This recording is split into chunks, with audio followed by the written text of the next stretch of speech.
अब हम पढ़ने जा रहे हैं relation between distance and displacement. जैसा कि आप जानते हैं डिस्टेंस एंड डिस्प्लेसमेंट का रिलेशन जो होता है, distance is greater than equal to magnitude of displacement. Distance जो है डिस्प्लेसमेंट के मैग्नीट्यूड से ग्रेटर हो सकता है, इक्वल भी हो सकता है। ग्रेटर तो हो ही सकता है लेकिन इक्वल भी हो सकता है।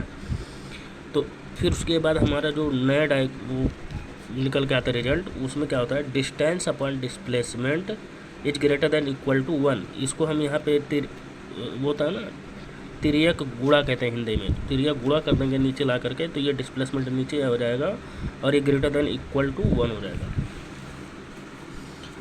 अब हम पढ़ने जा रहे हैं पोजीशन वेक्टर। देखो पोजीशन वेक्टर क्या होता है। It is a vector which is used to specify the position of a particle with respect to a reference point। ये हमारे पास क्या है, XYZ सिस्टम है। सॉरी बच्चों, तबीयत नहीं सही है। ये हमारे पास क्या है, X और XYZ हमारे पास क्या है, ये एक्सिस दे रखा है। इसी के रेफरेंस में क्या दे रखा है, इसी के रेफरेंस में XYZ दे रखा पॉइंट ए। तो उसका जो पोजीशन वेक्टर होगा पॉइंट ए का, ये जो पोजीशन वेक्टर होगा वो क्या होगा, XI कैप, ठीक, XI cap, YJ cap and ZK cap हो जाएगा। Displacement in terms of position vector आप पढ़ेंगे। Displacement in terms of position vector, ये हमारे पास XYZ एक्सिस दे रखा है और यहाँ पे हमारे पास क्या है, पॉइंट ए, कोई पॉइंट था ए पर, ए से बी पे जाने पर जो हमारा जो डिस्प्लेसमेंट होगा, वो डिस्प्लेसमेंट होगा उसे हम पोजीशन वेक्टर कह देंगे। तो यहाँ पे जब हमारा पॉइंट ए था तो वहाँ पे पोजीशन वेक्टर जो था वो क्या था, R1 था। R1 vector that is equal to X1I cap plus Y1J cap plus Z1K cap. तो फाइनल पोजीशन वेक्टर क्या होगा, तो फाइनल जब पॉइंट ए से बी पर जब आ जाता है तो फाइनल पोजीशन वेक्टर जो होगा R2 वेक्टर हो जाएगा। तो R2 vector is equal to X2I cap plus Y2J cap plus Z2K cap हो जाएगा। फिर उसके बाद according to the triangle law of vector, according to triangle law of a vector, triangle law of vector के अनुसार क्या करेंगे, वो तो लाइट की थोड़ी प्रॉब्लम है। According to triangle law of vector, R1 vector plus AB vector, देखो R1 vector plus AB vector is equal to, triangle law लगाते हैं ना, R1 vector plus AB vector is equal to क्या हो जाएगा, R2 वेक्टर हो जाएगा। तो यहाँ पे देखो वही लिखा हुआ है, R1 vector plus AB vector is equal to R2 vector, ठीक। अब AB वेक्टर को यहीं पर रहने दे देंगे, फिर यहाँ पे जाएगा R2 वेक्टर, ये इधर जाएगा माइनस हो जाएगा तो माइनस R1 वेक्टर। तो यहाँ पे क्या हो जाएगा, AB vector is equal to del R vector, वो चेंज इन पोजीशन वेक्टर हो गया ना। यहाँ पे AB vector is equal to क्या हो जाएगा, R2 वेक्टर आपके पास क्या था, X2I cap plus Y2J cap plus Z2K cap. तो यहाँ पे R1 वेक्टर क्या था, minus X1I cap plus Y1J cap plus Z1K cap.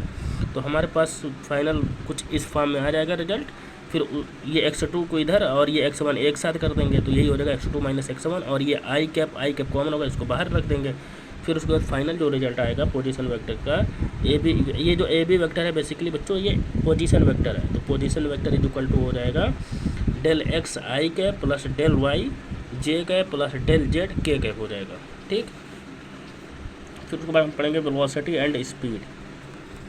Velocity and speed पढ़ेंगे। एवरेज वेलोसिटी क्या होता है, तो द रेशियो ऑफ डिस्प्लेसमेंट। देखो यहाँ पे वेलोसिटी आ गया, तो वेलोसिटी आपको पता ही है, अभी आगे हम बताएंगे भी कि वेक्टर क्वांटिटी हो, तो जो वेक्टर क्वांटिटी है तो इसके संबंध में डिस्प्लेसमेंट आएगा, क्योंकि डिस्प्लेसमेंट वेक्टर क्वांटिटी होता है। तो the ratio of displacement to the total time taken is known as average velocity. यहाँ पे देखो लिखा हुआ, average velocity is equal to displacement upon total time taken to cover the path. फिर यहाँ पे क्या है, average velocity is equal to हो जाएगा, ये वही पोजीशन, डिस्प्लेसमेंट क्या था basically position vector, del R vector है ना, del R upon del T total time taken. Is equal to हो जाएगा R2 vector minus R1 vector upon del T. Okay, del T या जो इसका डिफरेंस आएगा टाइम का वो टी होगा। It is a vector quantity. देखो यहाँ पे लिखा भी हुआ है, एवरेज वेलोसिटी जो होता है वो क्या होता है, वेक्टर क्वांटिटी होता है हुज डायरेक्शन, जिसका डायरेक्शन क्या होता है, ऑलवेज अलोंग द डिस्प्लेसमेंट। और ये एवरेज वेलोसिटी का जो डायरेक्शन होता है बच्चों, वो हमेशा जो है डिस्प्लेसमेंट के अलोंग होता है, और इसकी जो यूनिट होती है मीटर पर सेकंड होती है, तो मीटर पर सेकंड होती है। एवरेज स्पीड हम पढ़ेंगे बच्चों, एवरेज स्पीड। एवरेज स्पीड क्या होती है, देखो यहाँ पे एवरेज स्पीड दे रखा है, तो जबकि आपको पता है स्पीड क्या होती है, स्केलर क्वांटिटी, तो इसके संबंध में डिस्टेंस आएगा, क्योंकि डिस्टेंस क्या है, स्केलर क्वांटिटी है। तो यहाँ पे एवरेज स्पीड इक्वल टू क्या हो जाएगा, distance upon total time taken हो जाएगा। It is a scalar quantity, it's unit is metre per second. ठीक, for a moving body distance always increases but average speed में इंक्रीजेस। देखो ऐसी बात नहीं है कि मतलब अगर डिस्टेंस, जैसे कि आपको पता है कि डिस्टेंस हमेशा क्या होती है, इंक्रीज होती है, तो इसका मतलब ये नहीं है कि एवरेज स्पीड भी हमेशा क्या होगी, इंक्रीज होगी। में इंक्रीज मतलब इंक्रीज हो सकती है, ये लाजमी नहीं है कि मतलब इंक्रीज ही होगी डिस्टेंस के साथ। ठीक है, तो इसको एक बार फिर से पढ़ लेते हैं, इंपॉर्टेंट पॉइंट है। For a moving body distance always increases, okay, but average speed में इंक्रीजेज। अब हम पढ़ने जा रहे हैं relation between average speed and velocity. तो वी नो, जैसा कि हम जानते हैं डिस्टेंस जो होता है वो ग्रेटर दैन इक्वल टू, अभी हम पीछे पढ़ चुके हैं, डिस्टेंस जो होता है वो ग्रेटर दैन इक्वल टू होता है मैग्नीट्यूड ऑफ डिस्प्लेसमेंट। तो dividing equation by time taken, तो हम दोनों तरफ से क्या करेंगे, टाइम से डिवाइड कर देंगे, तो हमारे पास कुछ इस तरह का, हमारे पास कुछ ये टोटल डिस्प्लेसमेंट है। ठीक है, मोड लगाएंगे ना, मैग्नीट्यूड है, तो ये हमारे पास क्या है, ये हमारे पास क्या बन गया, डिस्टेंस अपॉन टाइम क्या बन गया, एवरेज स्पीड, और यहाँ पे डिस्प्लेसमेंट अपॉन टाइम क्या हो जाएगा, एवरेज वेलोसिटी। अभी हम पीछे पढ़ भी चुके थे, तो यही हमारे पास हो गया। तो अब यहाँ पे average speed is greater than equal to क्या हो गया, एवरेज वेलोसिटी। तो यहाँ पे average speed greater than equal to, यहाँ पे शॉर्टकट में लिखा गया है magnitude of average velocity.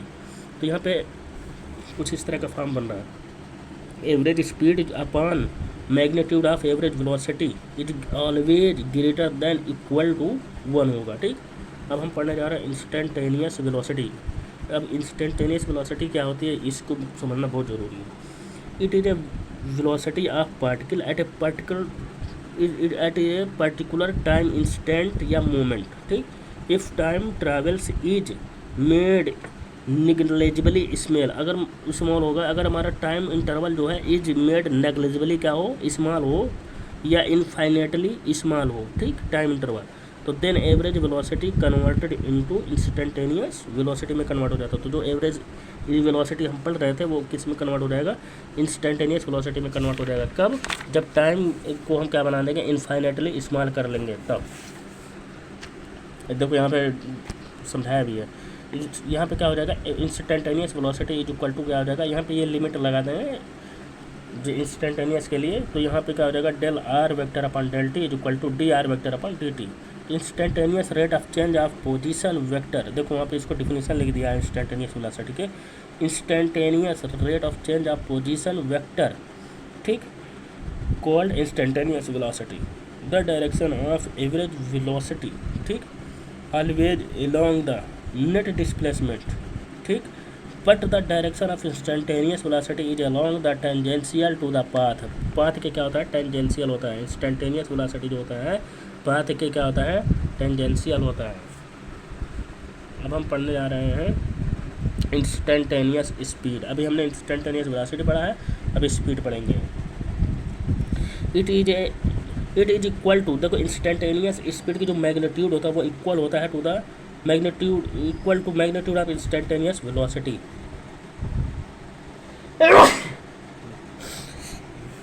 Sorry बच्चों, जुकाम में तबीयत थोड़ी ख़राब है। Instantaneous speed is equal to magnitude of instantaneous velocity because in very short time interval, क्योंकि शॉर्ट टाइम इंटरवल होता है इसलिए क्या होता है, मैग्नीट्यूड ऑफ इंस्टेंटेनियस वेलोसिटी जो होता है वो इक्वल होता है इंस्टेंटेनियस स्पीड के। The particle will be moving along a straight line in a particular direction for with distance for with distance and magnitude of displacement will be equal होता है। It means that instantaneous speed is equal to magnitude of instantaneous velocity. इसको shortcut में लिख दिया, ठीक। Acceleration क्या होता है? एक्सीलरेशन क्या होता है? सबसे पहले हम एवरेज एक्सीलरेशन पढ़ेंगे। The ratio of change in velocity to the total time interval is known as average acceleration. उसको देखो लिखा गया, change in velocity upon total time is equal to average velocity. Average velocity को कुछ इस तरह का फॉर्म लिखा गया है। It is a vector quantity. देखो एवरेज एक्सीलरेशन जो है ये भी क्या है? वेक्टर क्वांटिटी होता है। Full direction in along the change in the velocity, और इसके डायरेक्शन जो होता है चेंज इन वेलोसिटी के डायरेक्शन में होता है। इट्स यूनिट जो होता है, और इसकी जो एवरेज एक्सीलरेशन जो यूनिट होती है मीटर पर सेकंड स्क्वायर होता है, ठीक। अब हम पढ़ने जा रहे हैं इंस्टेंटेनियस एक्सीलरेशन। तो it is a acceleration of a particular time instant या moment if time interval is made negligibly small या इनफाइनेटली स्मॉल कर देंगे टाइम इंटरवल, तो then average acceleration is converted into instantaneous acceleration में convert हो जाएगा, ठीक है। अब हम पढ़ने जा रहे हैं instantaneous acceleration, del V upon del T, ठीक। Acceleration can be positive, negative और जीरो। जीरो एक्सीलरेशन मीन्स होता है change in velocity is zero, ठीक।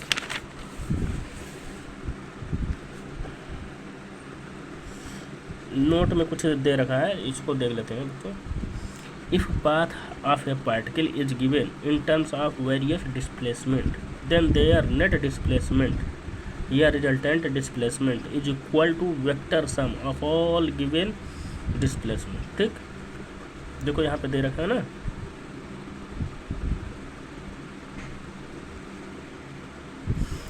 यहाँ पे हमारे पास दे रखा है डिस्प्लेसमेंट d1 d2 d3 और नेट क्या हो गया डी नेट। तो डी नेट इक्वल टू क्या हो जाएगा d1 vector plus d2 vector plus d3 vector.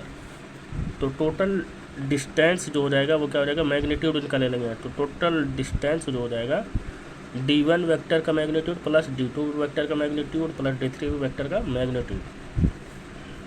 अब हम पढ़ने जा रहे हैं, पढ़ेंगे नेक्स्ट वीडियो में हम आपको बताएंगे इम्पोर्टेंट, वेरी वेरी इम्पोर्टेंट, इसको चुटकियों में इस पे क्वेश्चन आते हैं। नीट वगैरह, नीट हुआ, जेई मीन्स हुआ, जो और अदर मतलब जो सेंट्रल यूनिवर्सिटी हैं उनमें जो बीटेक इंजीनियरिंग होता है उनमें डायरेक्ट क्वेश्चन आते हैं इस फॉर्मूला पे। तो इसको हम नेक्स्ट वीडियो पे आपको बताएंगे। तो एक बार दिखा दे रहा हूँ क्या है ये particle travel with speed v1, तो वो रिलेशन लेकर के आना है, ये वाला फार्मूला, और ये अर्थमेटिक मीन होता है और हार्मोनिक मीन, इनको हम नेक्स्ट वीडियो में आपको बताएंगे।